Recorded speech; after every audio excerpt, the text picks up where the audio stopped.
Class 12th के students कैसे हैं आप लोग?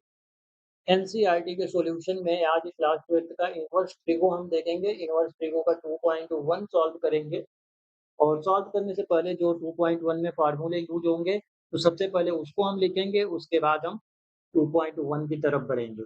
तो चलिए शुरू करते हैं फार्मूला लिखना और फार्मूले के बाद हम 2.1 सॉल्व करेंगे। तो चलिए अब शुरू करते हैं। सबसे पहले जो फार्मूला होता है इनवर्स ट्रिगो का, तो उसको देख लेते हैं। साइन इनवर्स साइन एक्स एक इसके इक्वल होता है, एक्स के इक्वल होता है। ये फार्मूला नंबर 1 है, ठीक है? फिर उसके बाद कॉस इनवर्स कॉस एक्स, ये भी एक्स होता है। टैन इनवर्स टैन एक्स, ये भी किसके इक्वल होता है? एक्स के इक्वल होता है। इसी तरीके से कोसेक आप ले लो, कोसेक इनवर्स कोसेक एक्स किसके इक्वल होगा? एक्स के इक्वल होगा। Sec inverse sec x equal to x and last last में आपका आ गया cot inverse cot x equal to x. लेकिन यहाँ पे एक लोचा होता है, ये जो हमारे एक्स आंसर आ रहे हैं, ये एक्स आंसर तभी आएंगे जब साइन इनवर्स की वैल्यू क्या हो, उसके प्रिंसिपल वैल्यू ब्रांच में बिलोंग करे। ठीक है, तो हम देख लेते हैं यहाँ पे एक्स क्या होना चाहिए। एक्स जो है वो -π/2 से π/2 के अंदर होना चाहिए, तभी हमारा आंसर एक्स आएगा। यहाँ पे एक्स जो है वो कहाँ से कहाँ तक बिलोंग करना चाहिए? 0 से लेके पाई तक। क्लियर हो गई यहाँ पे बात? tan वाले के लिए एक्स हमारा जो है वो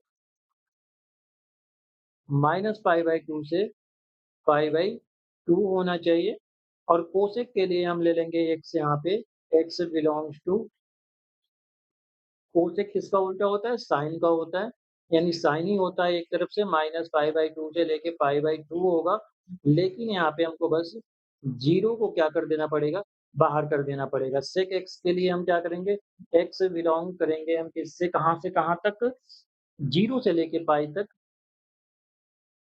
और कॉस कब 0 होता है? π/2 पे, तो हम यहाँ पे क्या करेंगे? π/2 को हटा देंगे और कॉट वाला हमारा आ जाएगा x belong to 0 to pi open bracket. इस फार्मूले को आपको याद रखना है।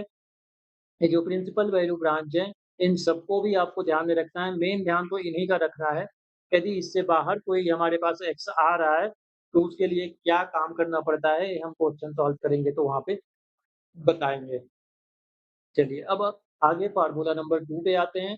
जो दूसरा फार्मूला का सेट है वो देख लेते हैं वो क्या चीज़ का आता है। तो कलर ले लेता हूँ रेड में और फार्मूला नंबर 2 लिखता हूँ।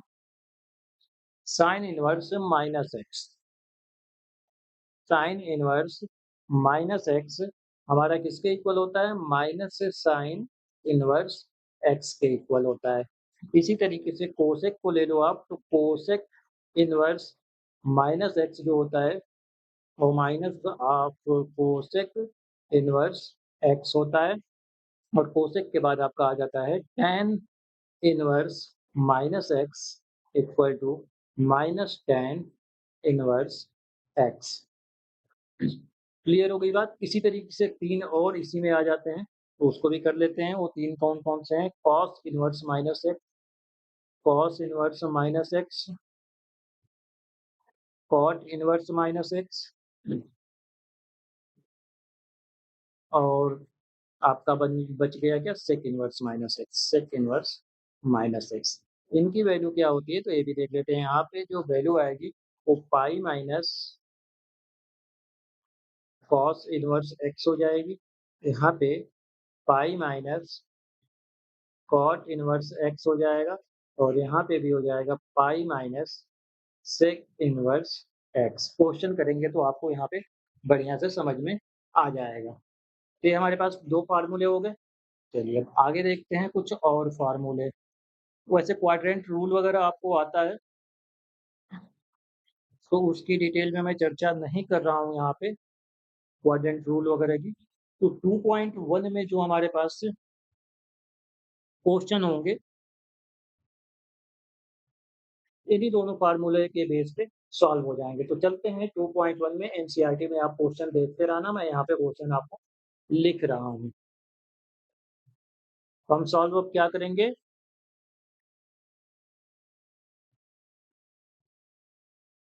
2.1।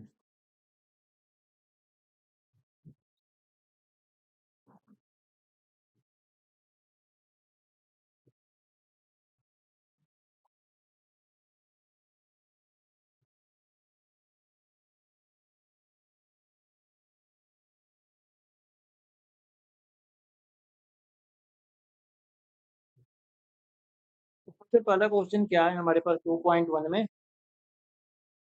पहला क्वेश्चन साइन इनवर्स -1/2 की वैल्यू आपको बताना है कि क्या होगी। साइन इनवर्स -1/2 की वैल्यू क्या होगी। तो अभी फार्मूला हम लिखे हैं यहाँ पे, फार्मूला आप देखो क्या है, sine inverse minus x equal to minus sine inverse x होता है। तो इसको यदि हम सॉल्व करें, इसको मैं लिख सकता हूँ माइनस साइन इनवर्स 1/2।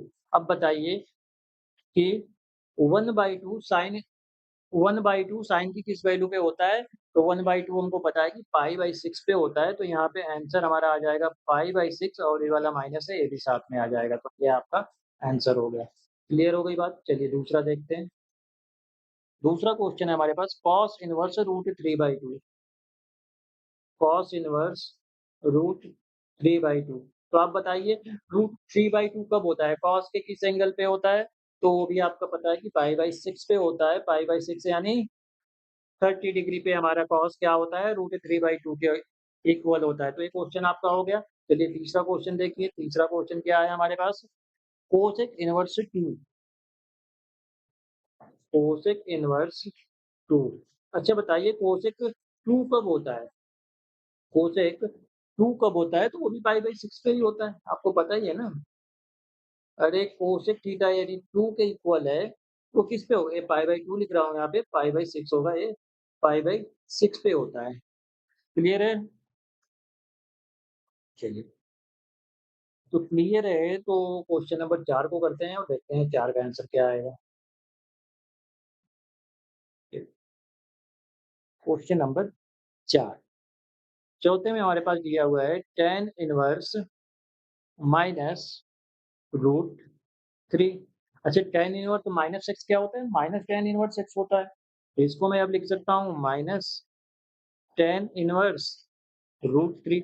अब बताइए √3 कब होता है, tan की वैल्यू √3 कब होती है, तो पाई/3 पे होती है। तो इसका मतलब इसका आंसर हो गया माइनस पाई/3। भाई कठिन है यार, नहीं है ना कठिन, आपको बस वैल्यू किस एंगल पे क्या होती है ये चीज याद रखनी चाहिए, जो 10th क्लास में भी आपको बताई जाती है। चलिए पांचवा क्वेश्चन देख।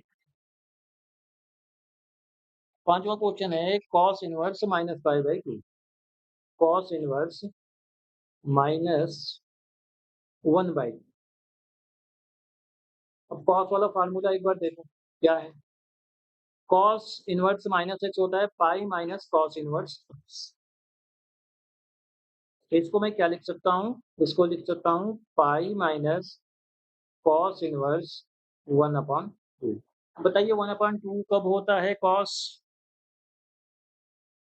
ये तो पाई रहेगा। कॉस इनवर्स 1/2 कब होगा, जब पाई/3 होगा। ए, कॉ- जब एंगल पाई/3 होता है तब cos 1/2 होता है। तो यानी यहाँ पे हमारा पाई/3 हो गया। इसको सॉल्व कर दो थोड़ा सा, तो ये हो जाएगा 3 पाई माइनस पाई अपॉन 2, यानी कितना आ गया ये हमारा 2 पाई/3। 2 पाई/3 ये हो गया आंसर। ठीक है, आपको आंसर मिलते जा रहे हैं, देखिए ये भी आंसर है। यहाँ पे आंसर ये था 5/6, यहाँ पे 5/6 आंसर था। 5 क्वेश्चन देखिए खटाखट हो गए आप। चलिए और क्वेश्चन करते हैं, छठा क्वेश्चन देख लेते हैं। अब फार्मूले आपको याद होने चाहिए। छठा क्वेश्चन क्या है हमारे पास, tan इनवर्स -1। tan inverse -1। चलिए tan इनवर्स -1 क्या हो जाएगा, इसको मैं लिख सकता हूँ माइनस tan इनवर्स 1। अब बताइए कि 1 कब होता है, tan थीटा 1 कब होता है आपको पता होना चाहिए, तो पाई/4 पे होता है, इसलिए इसका आंसर हो गया -पाई/4। चलिए क्वेश्चन नंबर 7 देखते हैं। क्वेश्चन नंबर 7 क्या है? Sec inverse 2/√3, 2/√3। तो बताओ सेक थीटा 2/√3 कब होता है? पाई/6 पे होता है, तो इसमें कुछ करना ही नहीं है, आपका सीधे आंसर यहाँ पे आ गया पाई/6। इसको चाहो तो कॉस में भी चेंज कर सकते थे, चलिए वो भी देख लेते हैं हम यहाँ पे। इसको मैं लिख सकता हूँ कॉस इनवर्स √3/2। अच्छा ये तो बता सकते हो ना कॉस थीटा √3/2 कब होता है? तो ये होता है पाई/6 पे। तो ये आंसर हो गया। ऐसे भी कर सकते थे आप। चलिए क्वेश्चन नंबर 8वां देखते हैं क्या है? क्वेश्चन नंबर 8वां, कॉट इनवर्स √3। तो ये तो आसान है। तो कॉट √3 कब होता है? कॉट थीटा √3 कब होता है? पाई/6 पे। सब कुछ पाई/6 ही आ रहा है इसमें। चलिए क्वेश्चन नंबर 9 पे देखते हैं। 9 क्या है हमारे पास? Cos inverse minus of 1/√2। अब कॉस वाला केस आ गया, तो कॉस में क्या होता है? पाई माइनस करके होता है, पाई माइनस कॉस इनवर्स 1/√2। चलिए देखिए, पाई माइनस 1/√2 कॉस थीटा कब होता है? पाई/4 पे होता है, पाई/4 पे होता है, तो इसको सॉल्व कर लेंगे हम, तो 3 पाई/4 हमारा आंसर आ जाएगा। 9 क्वेश्चन हो गए। चलिए क्वेश्चन नंबर 10 भी अब देख ही लेते हैं कि क्वेश्चन नंबर 10वां क्या है? कोसेक इनवर्स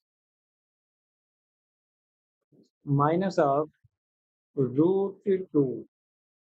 तो कोसेक इनवर्स में सीधे क्या होता है? माइनस बाहर आ जाता है, कोसेक इनवर्स √2 हम लिख सकते हैं। कोसेक इनवर्स √2 यानी पाई/4 होता है, तो ये -पाई/4 हो गया। आंसर आपको मिल गया यहाँ पे। तो ये इसका आंसर यहाँ पे था। तो मुझे लग रहा है 10 क्वेश्चन फटाफट हो गए, आपको समझ में आ गया। 2.1 का 10 क्वेश्चन हो गया। चलिए क्वेश्चन नंबर 11 देखते हैं। अब थोड़ा-सा लेवल क्वेश्चन का ये लोग क्या करेंगे? बढ़ा देंगे। क्वेश्चन नंबर 11 पे आते हैं और पेन का कलर कर लेते हैं चेंज। तो क्वेश्चन नंबर 11 हमारे पास है, tan inverse 1 plus cos inverse -1/2 plus sine inverse -1/2। चलिए सॉल्व करते हैं। tan इनवर्स 1 की वैल्यू तो डायरेक्ट हम लिख सकते हैं यहाँ पे पाई/4 प्लस कॉस इनवर्स के लिए हम क्या करेंगे? पाई माइनस कॉस इनवर्स 1/2 लिखेंगे और प्लस साइन वाला केस हमारा क्या हो जाएगा? माइनस हो जाता है बाहर, तो हम यहाँ पे क्या करेंगे? इसको माइनस ले लेंगे बाहर। ये हो जाएगा माइनस ऑफ साइन इनवर्स 1/2। ये हो गया पाई/4 और plus pi minus cos inverse 1/2 कब होता है? तो पाई/3 पे होता है, तो इसको मैंने लिख दिया पाई/3। और साइन इनवर्स 1/2 कब होता है? पाई/6 पे, तो ये हो गया माइनस पाई/6। चलिए इसको सॉल्व कर लेते हैं। पाई/4 प्लस 2 पाई/3 हो जाएगा ये, 2 पाई/3 हो जाएगा माइनस पाई/6। अभी पाई/4 पाई/3 ऐसे ही आपको सॉल्व करना है, ठीक है? रफ में भले आप इसको डिग्री में चेंज वेंज करके सॉल्व कर सकते हो, तो आपका सॉल्यूशन आ जाएगा। तो इसको अब आगे आप सॉल्व करिए और देखिए क्या आंसर आता है। चलिए सॉल्व भी कर देते हैं, उसमें क्या है हमारे पास?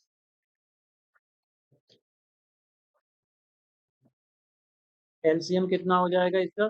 12 हो जाएगा। तो यहाँ पे हो जाएगा 3 पाई प्लस 8 पाई माइनस 2 पाई। तो ये कितना हो गया? 3 पाई में से 2 पाई चला जाएगा तो पाई बचेगा, ठीक है? तो पाई प्लस 8 पाई 9 पाई अपॉन 12। 3 से काट दो, 3 3 जा और 3 4 जा, यानी 3π/4 आपका क्या आ गया, आंसर आ गया। क्लियर हो गई बात? 3π/4 आपका आंसर आ गया। चलिए क्वेश्चन नंबर 12 को सॉल्व करते हैं। क्वेश्चन नंबर 12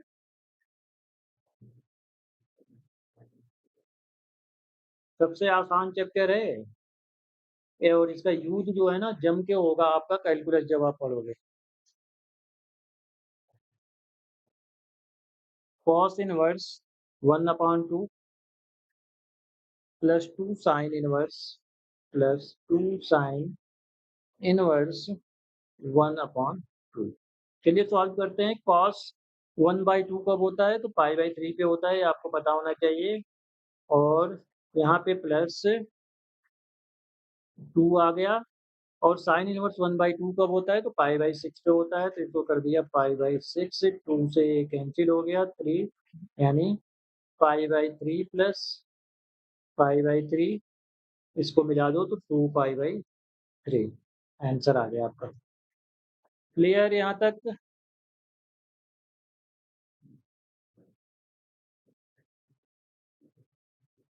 क्वेश्चन नंबर 13 देखते हैं। 13 आपका एमसीक्यूज है। आपको दिया गया है इफ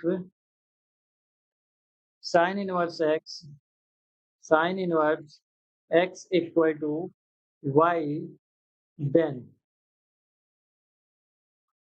ए ऑप्शन आपका क्या है, 0 टू कहाँ से कहाँ तक, पाई तक। बी ऑप्शन आपका दिया गया है -π/2 y π/2, यानी y की वैल्यू -π/2 से लेके π/2 तक। सी ऑप्शन आपका भी कुछ दिया हुआ है 0 y पाई। और डी ऑप्शन आपका क्या है -π/2 y और π/2। तो यहाँ पे principal value branch sine inverse x की आप चेक कर लीजिए क्या चीज़ है, तो -π/2 से लेके π/2 तक होती है, यही आपका प्रिंसिपल। ठीक है, बस प्रिंसिपल वैल्यू ब्रांच बताना है। चलिए क्वेश्चन नंबर 14 भी देख लेते हैं। क्वेश्चन नंबर 14 क्या है।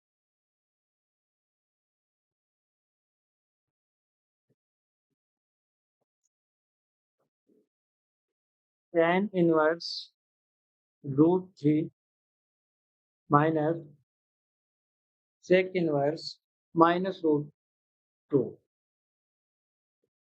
तो कोई नहीं, tan इनवर्स √3 आपका π/3 होता है, ये आपको पता होना चाहिए। सेक वाले के लिए हम लिखेंगे पाई माइनस सेक इनवर्स 2। ये हो गया π-3 माइनस इधर π-2। कब होता है सेक इनवर्स 2 होता है π/3 पे, इसको मैं लिख लिया π/3। अब बस इसको सॉल्व कर लेना है।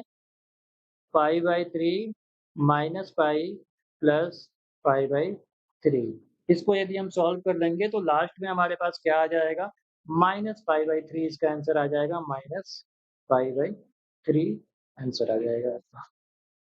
तो इसमें 14 क्वेश्चन ही थे, 14 क्वेश्चन हमने यहाँ पे सॉल्व कर लिए। अब इसके बाद हम पढ़ेंगे क्या, 2.2 सॉल्व करने के लिए। तो 2.2 सॉल्व करेंगे तो उसमें ढेर सारे आपको फार्मूले आपको लिखने पड़ेंगे। बहुत सारे सब्स्टिट्यूशन होंगे ट्रिग्नोमेट्री के और ट्रिग्नोमेट्री के जितने भी 11th में आपने फार्मूले पढ़े हैं, वो सारे के सारे आपको यहाँ पे फिल लिखने। कुछ फार्मूले एनसीईआरटी से हटा दिए गए हैं, फिर भी हम पूरा आपका फार्मूला यहाँ पे लिखवाएंगे, क्योंकि बोर्ड के एग्जाम में जो चीज़ें हटा दी गई हैं वो भी बार-बार पूछी जा रही हैं यहाँ पे।